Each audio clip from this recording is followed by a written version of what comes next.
رادیویا دنگی گل دنگی آزادیه.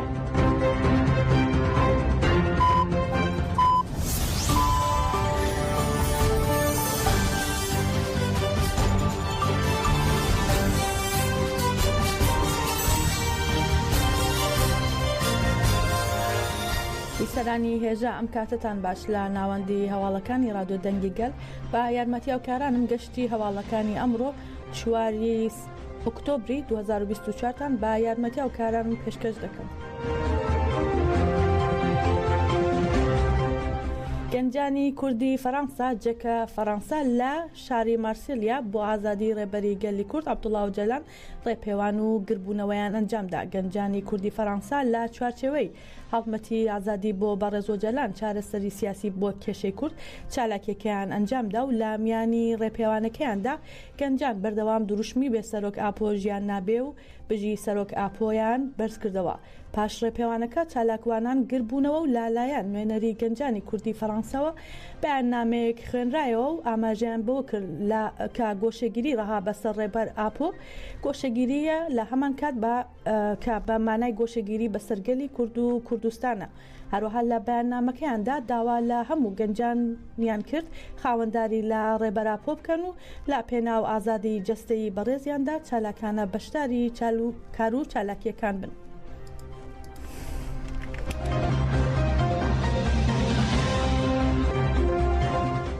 سندیکای پشتیوانی نێودەوڵەتی لە هەرێمی خۆبەڕێوەبەری ڤالێنسیا ئیسپانیا پشتیوانی خۆی بۆ هەڵمەتی جیهانی ئازادی بۆ ڕێبەر ئۆجەلان دووپات کردەوە و داوای لە ڕێکخراوەکانی دیکەی ئەوروپا کرد لا دژی گۆشەگیری ئیمراڵی و هێرشەکانی دەوڵەتی تورک لا دژی کوردستان هەوڵەکانیان بخەنە گەڕ. لە ڕاگەیاندراوەکەی سندیکاکەدا هاتووە وەک ڕێکخراوی پشتیوانی نێودەوڵەتی ڤالێنسیا بەشداربوونیان لە هەڵمەتی نێودەوڵەتی ئازادی بۆ بەڕێز ئۆجەلان چارەسەری سیاسی بۆ پرسی کورد ڕادەگەێن کە تیایدا چالاکوانان هونەرمەندان ڕۆشنبیران نوێنەرانی هەڵبژێردرا و بزوتنەوە کۆمەڵایەتیەکان سندیکا پارتە سیاسیەکان و ملیۆنان کورد لە سەرتاسەری جیهان کۆ دەکاتەوە. سندیکاکە هەروەها جەخلەوە دەکاتەوە ئامانجی هەڵمەتەکە کە دەستی پێکردووە ئەوەیە کا پرسی کورد لە تورکیا با ڕێگەی دادپەروەرانە و دیالۆگەوە چارەسەر بکرێت و ڕێبەری کوردان کە لە زینداندایە لا پرۆسەی چارەسەریدا بەشداری پێ بکرێت. سندیکاکە هەروەها بانگەوازی ئاراستەی ڕێکخراوە نێودەوڵەتیەکان کرد و ڕاگەیان داوا لە ڕێکخراوەکانی ڤالێنسیا ئیسپانیا و ئەوروپا دەکەین لە پێناو وەستاندنی هێرشەکانی تورکیا و وڵاتانی ناوچەکە لا دژی کوردستان ئازادی بەڕێز ئۆجەلان و چارەسەرکردنی پرسی کورد لە ڕێگەی سیاسیەوە هەوڵەکانیان بخەنە گەڕ.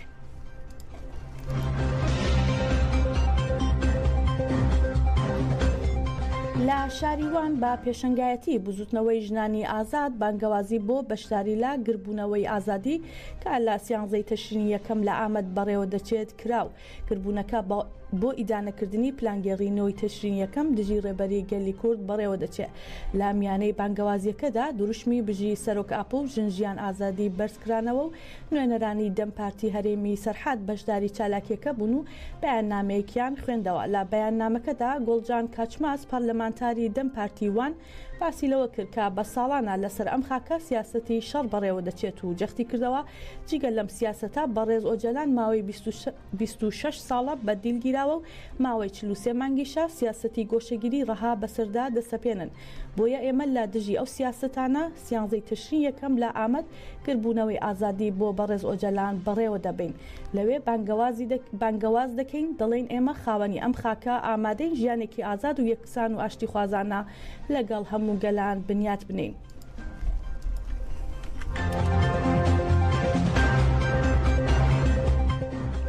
لە سێیەمین دادگای سزای قورسەکانی ئیستەنبول 32هەمین دانیشتنی دادگای دۆسیەی چاپەمەنی کۆما جیڤاکین کوردستان کەجەکە دواخرا. باگشتی لە دۆسیەکەدا 46 ڕۆژنامەنووس و خەباتکاری ڕاگەاندن با تۆمەتەکانی ئەندامبوون لا ڕێکخستن بەڕێوەبردننی کاروباری ڕێکخستنی و پرۆپاگەندا بۆ ڕێکخستن دادگایی دەکرێن. سەرەتا دانیشتنی دادگایەکە بە ئامادەبوونی پارێزەران و بەبێ ئامادەبوونی تۆمەتبار کراوان دەستی پێکرد. پارێزەری ڕۆژنامەنووس یوکسەل گەنج ڕایگەیاند 25مین دادگای سزا قورسەکانی ئیستەنبول دۆسیەکی نوێی لا دژی موەکیلەکانی کردوتەوە و باهۆی ئەوەی ناوەڕۆکی دۆسیەکە هاوشێوەی دۆسیەکەی پێشووتریەتی داوای کردووە هەردوو دۆسیەکە بکرێت بە یەک دۆسیە. بەو بۆنەیەوە دادگا بڕیاری داوا دۆسیەکەی کەنج کە لە 25مین دادگای سزا قورسەکانی ئەستەمبۆڵدا لێکۆڵینەوەی لەسەر بکرێت و بەو هۆیشەوە دانیشتنی دادگای دۆسیەکەی کەجەکە بۆ 23 کانونی دووهەمی 2025 دواخرا.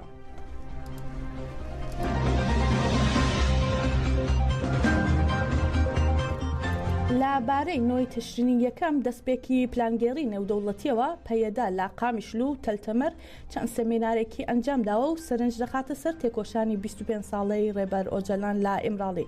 لە قامیشلو و تەلتەمەر پارتی یەکێتی دیموکراتیک پەیەدا چەند سەمینارێکی لەبارەی دەستپێکی پلانگێڕی نێودەوڵەتی لە نۆی تشرینی یەکەمی ساڵی 1992 لە دژی ڕێبەری کورد ئەنجامدا. لە سەمینارەکاندا باس لە شێوازی دەستپێکی پلانگێڕی نێودەوڵەتی تا بەدیلگرتنی ڕێبەر ئۆجەلان لە کێنیا و گۆشەگیرکردنی لە دوورگەی ئیمراڵی کرا.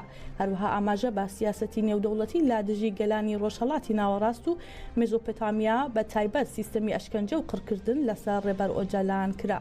هەروەها لە سەمینارەکەدا سەرنج خرایە سەر تێکۆشانی 25 ساڵەی ڕێبەر ئۆجەلان لە ئیمراڵی و پرۆژەی نەتەوەی دموکراتیک وەک چارەسەری بۆ کێشە و ئاڵۆزیەکانی ڕۆژهەڵاتی ناوەڕاست.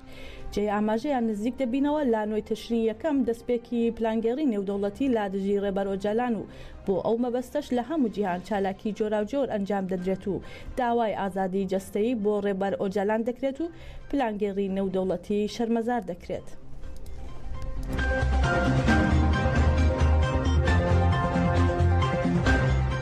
لە کەمپی پەنابەرانی شەید ڕۆستەم جوودی لە مەخموور چالاکی ئشکگیری بۆ ئازادی جەستەیی ڕێبەر ئۆجەلان کە لە 20 تەموزی ساڵی 2023ەوە دەستی پێکردووە لە ڕۆژی 442میندا بەردەوامە. لە 20 تەموزی ساڵی 2023ەوە لە کەمپی پەنابەرانی شەید ڕۆستەم جوودی لە مەخموور لە پێناو ئازادی جەستەیی ڕێبەری گەلی کورد چالاکی ئشکگیری دەستی پێکردووە و 442 ڕۆژە بەردەوامە. گروپی 86مین دەستیان با چالاکیەکە کردووە لە ئێستادا. مەراسمی گۆڕینی ئەشکگیری لە گروپی 85مینەوە بۆ گروپی 86مین لە بارەگای خانەوادەی شەهیدانی شەهید مەخموور دەستی پێکرد. لەسەر ناوی گروپی 84مین چالاکوان دۆزاکارا وتارێکی پێشکەش کرد و وتی وەک دەزانرێت ماوەی 26 ساڵە ڕێبەراپۆ با پلانگێڕیەکی نێودەوڵەتی بەدیلگیراوە و لە هەموو مافەکانی بێبەش کراوە. هەروەها ماوەی نزیکەی 4 ساڵە گۆشەگیریەکی توند لا دژی بەڕێوە دەچێت. بۆیە بانگ لە هەموو سوسیالیست و ئازادی خوازان دەکەین لا دژی سیستەمی خڕکار تێبگۆشن و ڕێبەرایەتی ئازاد بکەن. ڕێبەرایەتی ئێرادەمانە ئەگەر ڕێبەر ئۆجەلان ئازاد ببێ ئەوە ئێمەش ئازاد دەبین.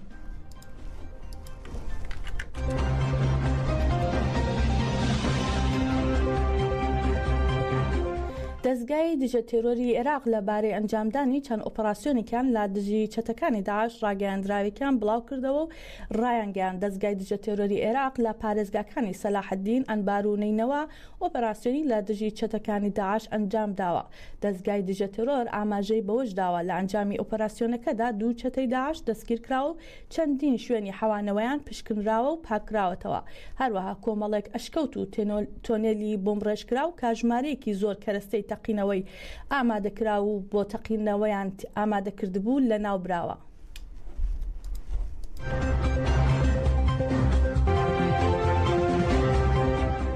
باپەی سەرچاوەکان هێزەکانی زێڕەوانی سەر باپە دەکا با هێزێکی زۆرەوە هەڵیان کوتایە سەر گوندی کۆڕەک لا سنووری هەولێر و گەنجێکی تەمەەن 20 ساڵیان کوشت و کەسێکی دیکەش بریندار کراوە. باپەی زانیاریەکان دوای ئەوەی کاگرژی لا نێوان دانیشتوانی گوندەکە و هێزەکە دروست دەبێت هێزەکە باچەک وەڵامی دانیشتوانی گوندەکەیان داوەتەوە و دەستڕێژی گولیان لا گوندەکە کردووە.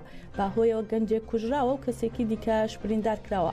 باپەی وتەی دانیشتوانی گوندەکە هێزەکە بەبێ ئاگادارکردنەوە هەڵیان کوتاوەتە سەر گوندەکەیان و تەنها لەبەر ئەوەی خانووی نوێیان دروست کردو و هێزەکە ویستویانە بیرروخێنن. ئەمە لە کاتێکدایە باو باپیرانی ئەو گەنجە هەللا گوندەکەدا ژیاون. ئەو گەنجەکە کوژراوە ناوی دانامەحیەدینە و تەمەنی 20 ساڵە.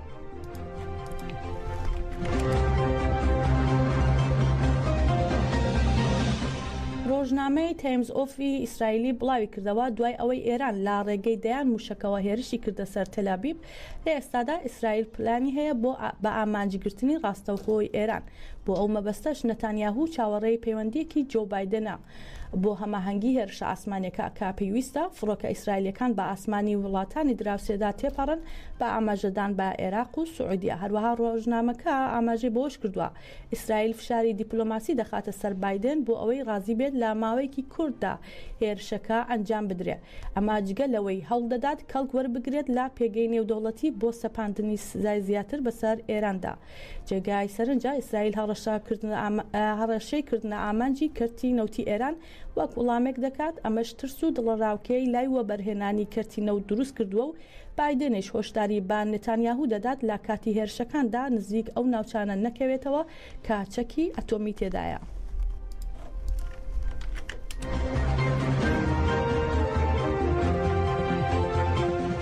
فڕۆکە ئیسرائیلەکان دەوروبەری دەواازەی سنووری مەسنعیان کردە ئامانج و ڕێگای نێودەوڵەتی نێوان لوبناان و سووریایان پچڕاند.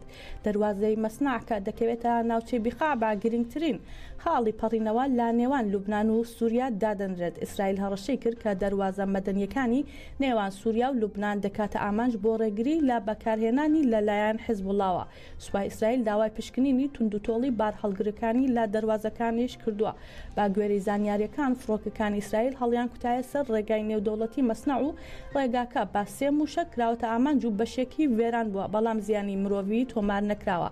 علی حەمیە وەزیری گواستنەوەی لوبناان ڕایگەاندووە هێرشێکی ئیسرائیلی لا نزیک دەواازەی سنووری مەسنع لەگەڵ سووریا ڕوویداوە و بەو هۆیەوە ڕێگاکە پچراوە کە سەدان هزار کەس بۆ هەڵاتن لە بردومانی ئیسرائیل لە چەند ڕۆژی ڕابردوودا بەرەو سووریا گرتبوویانە بەر.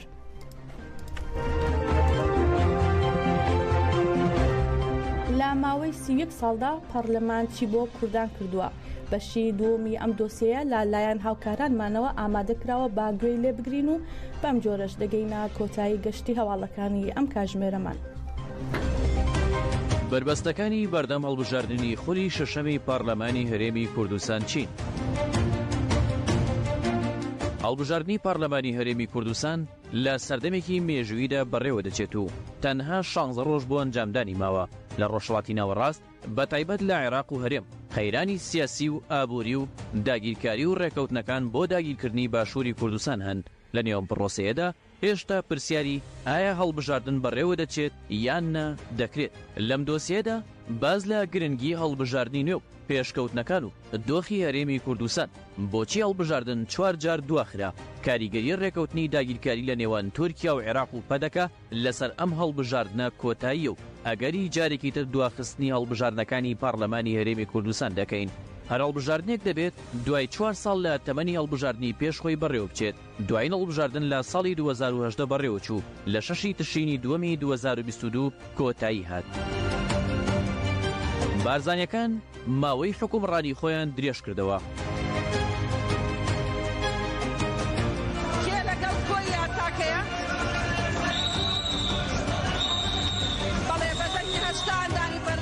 پارلەمانی هەرێمی کوردستان لە دەیتشینی دووەمی 2022 ماوەی پارلەمانی هەتا سیوێکی کانونی یەکەمی 2023 درێژ کردەوە.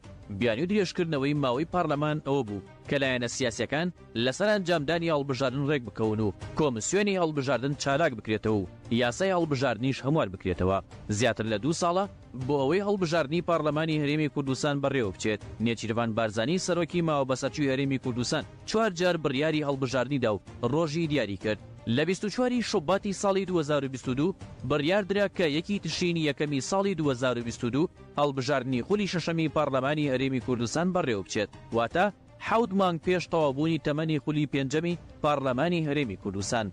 سەرۆکی هەرێم کاتی بەڕێوەچوونی هەڵبژاردننی خولی شەشەمی دیاری کردبوو، بەڵام هەڵبژاردن نەکرا.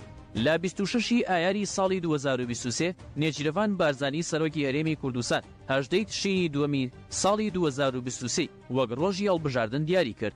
جارێکی تر هەڵبژاردن بەڕێوە دەچوو. لە 30 ئابی ساڵی 2023 نێچیرەوان بارزانی بڕیاریدا کە ئەم جارە 25 شوباتی ساڵی 2024 هەڵبژاردن بەڕێوە بچێت بەڵام ئەم ڕۆژە جارێکی تر هات و ڕۆیشت هەڵبژاردن بەڕێوە نەچوو. نێچیروان بارزانی سەرۆکی هەرێمی کوردستان لە 3 ئاداری 2024 لە ڕاگەیەندراوێکدا 10 حوزەیرانی ساڵی 2024 وەک ڕۆژی هەڵبژاردنە گشتیەکانی خولی شەشەمی پارلەمانی هەرێمی کوردستان دیاری کرد. لە ماوەی 2 ساڵدا نێچیروان بارزانی 4 جار ڕۆژی هەڵبژاردننی دیاری کرد بەڵام ئەم هەڵبژاردنە هەر بەڕێوە نەچوو. بڕیاری پێنجەم و کۆتایی دڵشاد شەهاب وتەبێژی سەرۆکی ماوە بەسەرچووی هەرێمی کوردستان لە 26 حوزەیرانی 2024 ڕایگەیاند کە نێچیروان بارزانی سەرۆکی هەرێمی کوردستان بڕیاریدا کە لە 20 تشرین یەکەمی 2024 هەڵبژاردننی پارلەمانی هەرێمی کوردستان بەڕێوە بچێت. هەوڵەکانی نێچیروان بارزانی بۆ دواخستنی هەڵبژاردن. نێچیروان بارزانی سەرۆکی ماوە بەسەرچووی هەرێمی کوردستان بۆ ئەوەی هەڵبژاردن بەڕێوە دەچێت لە بەغداوە هەتا ئێران کەوتە ناو جموجۆڵەوە. بارزانی لە 29 نیسانی 2024 چووە بەغدا و سەرۆک کۆمار و سەرۆک وەزیران و لایەنە سیاسیەکانی عێراق بەڕێوەبەرایەتی دەوڵەت و باڵوێزانی جیهان و ناوچەکە کۆبووەوە. دوای ئەوەش ڕوویکردەوە ئێران و لەگەڵ سەرۆک کۆماری پێشوو خامنەی و چەندین دەسەڵاتداری ئێران کۆبووە. ئامانجەکەش ئەوە بوو کە بافڵ تاڵەبانی و یەنەکە ڕازی بکەن بە دواخستنی هەڵبژاردن. لە بەرامبەر ئەوەشدا یەنەکە بە بڵاوکردنەوەی ڕاگەیەنرا و پێداگری لە ئەنجامدانی هەڵبژاردن دەکرد. دوجار بە ئەفشاری نێوخۆی و نێودەوڵەتی بڕیاردرا لە 20 تشرین یەکەمی ئەم ساڵ هەڵبژاردننی گشتی و 18 هەمان مانگ هەڵبژاردننی تایبەت ئەنجام بدرێت. لایەنە سیاسیەکان ماوەی 20 ڕۆژ دەرفەتی بانگەشەی هەڵبژاردنیان هەبوو. لە ئێستاشدا پرۆسەکە بەڕێوە دەچێت. هەڵبژاردن و مەترسیەکان بێگومان بۆ ئەوەی هەڵبژاردن بەڕێوە دەچێت پادەکە زۆر هەوڵیدا بەڵام لە کۆتاییدا 20 تشرین یەکەم واتە 16 ڕۆژی دیکە هەڵبژاردن ئەنجام بدرێت بەوەی پێشاتەکانی ناوچەکە ئاڵۆزی و قەیرانی سیاسی و ئابووری و داگیرکاری پرسیاری ئایا ئەم هەڵبژاردنە بەڕێوە دەچێت یان نا دەبێتە بیری مرۆڤ. گەرسەیری ئەگەرەکانی دواخستنی هەڵبژاردن بکەین. ئەنجامدانی ڕێکەوتنی بەناو ئەمنی لە نێوان پەدەکە عێراق و دەوڵەتی تورک و داگیرکردنی بادینان لەلایەن دەوڵەتی تورک و سیاسەتی لکاندنی بە تورکیاوە دابەژنەکردنی موچەی فەرمانبەران و بایکۆتی هۆڵەکانی خوێندن و شکستێنانی پەروەردە ناکۆکی سیاسی لە نێوان لایەنەکان گرتن و ڕفاندنی ڕۆژنامەنووسان و هاوڵاتیان مەترسیەکانی سەرقەواری هەرێم بەهۆی سیاسەتی تاگڕەوی پەدەکەوە دۆخی ناوچەکە و شەڕی حەزبوڵڵای لوبنانی و ئیسرائیل و ئەگەری بەرفراوانتربوونی بۆ عێراق و هەرێمی کوردستان. ئەمانە ئەو مەترسیانن لە بەردەم ئەنجامدانی هەڵبژاردن و دوورکەوتنەوە لە دیموکراسیەت. گرنگی ئەنجامدانی هەڵبژاردن لە دۆخی ئێستادا لە باشووری کوردستان هەڵبژاردن خاوەنگرنگیەکی تایبەتە لەبەرەوەی ئەگەر هەڵبژاردنێکی ئازاد بەڕێوە بچێت و خەڵک بە ئیرادەی خۆیان دەنگی خۆیان بدەن حزبی دەسەڵاتدار پەدەکە دوای 32 ساڵ لە کورسی دادەبەزێت. ئەگەر لە باشووری کوردستان حکوومەتێکی نەتەوەی و پارلەمانێکی دیموکراتی دابمەزرێت دەتوانن دژی داگیرکاری و قەیرانی سیاسی و ئابووری و ناڕەزایی خەڵکی هەرێم ببنە وەڵام. ئەگەر لە هەڵبژاردنەکاندا گەلی باشووری کوردستان سەرکەوێت و کۆتایی بە دەسەڵاتی تاگلایەن بهێنێت ئەوە گەل هەناسەیەکی گەورە وەردەگرێت بە تایبەت پردێک لە نێوان ڕۆژئاوا و باشووری کوردستان دەکرێتەوە بە پەیوەندیەکی بەهێزی نێوان باشوور و ڕۆژاوای کوردستان کورد بەهێز دەبن و دەتوانن بۆ داهاتووی هەموو کوردان بڕیاری گرنگ بدەن و بۆ ئەوەی کورد بگاتە ئازادی هەنگاوی گرنگ بەهاوێژێت. وەک ئەنجام وەگەنجام لە ساڵی 1992 تا ئێستا دەسەڵاتی هەرێم لەگەڵ پارلەمانی هەرێم نەیتوانیوە ببێتە وەڵامی خەڵکی باشوور نەیتوانیوە ڕێگا لە داگیرکاری بگرێت و کۆتایی بە قەیرانەکان بهێنێت. ئایا ئەم هەڵبژاردنە بەڕێوە دەچێت یان پەدەکە جارێکی تر دوای دەخات و لە ڕێگەی دەوڵەتی تورکەوە پەنا بۆ ڕێگای جیاواز دەبات؟ ئەگەر پەدەکە سەر نەکەوت لە هەرێم چی ڕوودەدات و چ پێشکەوتنێک بە دوای خۆیدا دەهێنێت؟ لاگەری شکستی پەدەکە لە هەڵبژاردنەکاندا ئایا واز لە کورسی سەرۆک وەزیران یان سەرۆکایەتی هەرێم دەهێنێت یان نا؟ دوای هەڵبژاردنەکان ئایا حکوومەتێک کە بتوانێت نوێنەرایەتی هەموو گەلی باشووری کوردستان بکات دادەمەزرێت یان نا؟ ئەمانە و چەندین پرسیاری تر ڕۆژەکانی دوای هەڵبژاردن دیار دەبن.